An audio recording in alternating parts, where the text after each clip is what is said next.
Mesdames, messieurs, bonjour et bienvenue dans cette nouvelle vidéo. Vous êtes bien sur la chaîne de Newsboyer. Comme d'habitude, avant de commencer, n'oubliez surtout pas de vous abonner, liker, commenter, partager et activer la cloche pour recevoir toutes les nouvelles notifications qui vous informent en temps réel de la sortie de mes nouvelles vidéos et sondages. Et si c'est déjà le cas, je vous en remercie. On commence tout de suite.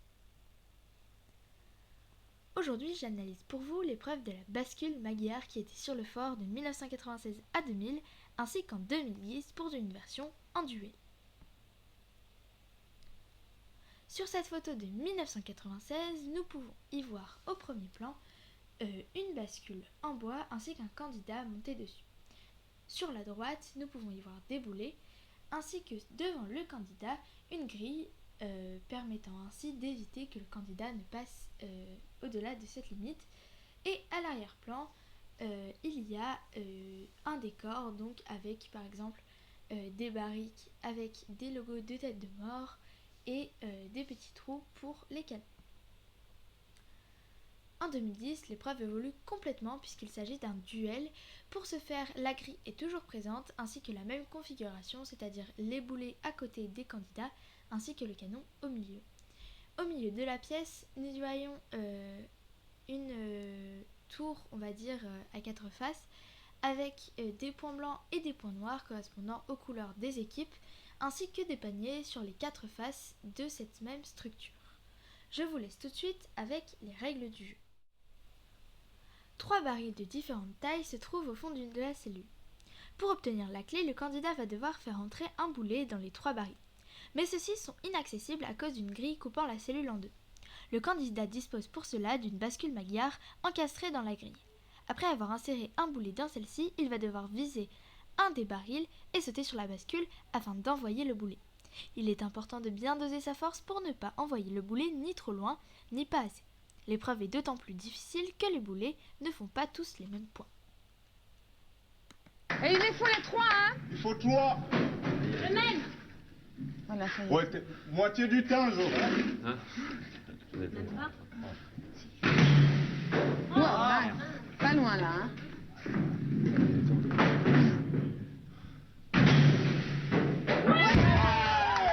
Allez José, le 3e.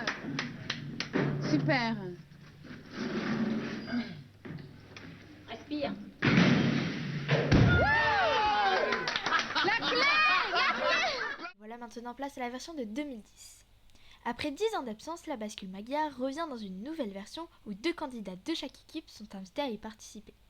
Dans la cellule se trouvent désormais 2 bascules, une pour chaque équipe. Derrière une grille se trouve un plateau tournant où sont disposés 4 paniers aux couleurs des équipes.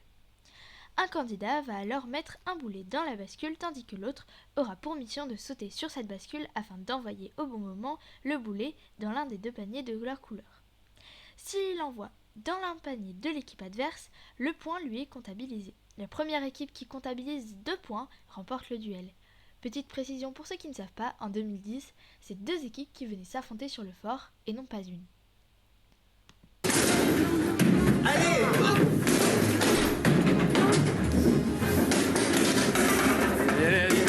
allez, allez.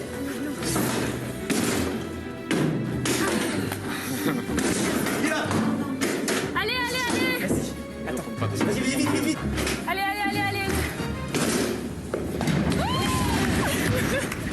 Plusieurs fois, la Et voilà maintenant place aux statistiques. Cette épreuve a été jouée 29 fois par 7 femmes et 28 hommes. Il y a eu 10 échecs et 17 réussites, soit un taux de réussite de 63%. Quant à son emplacement, de 1996 à 2000, cette épreuve était située au 2e étage à la cellule 207, alors qu'en 2010, cette épreuve était située au 1er étage à la cellule 113.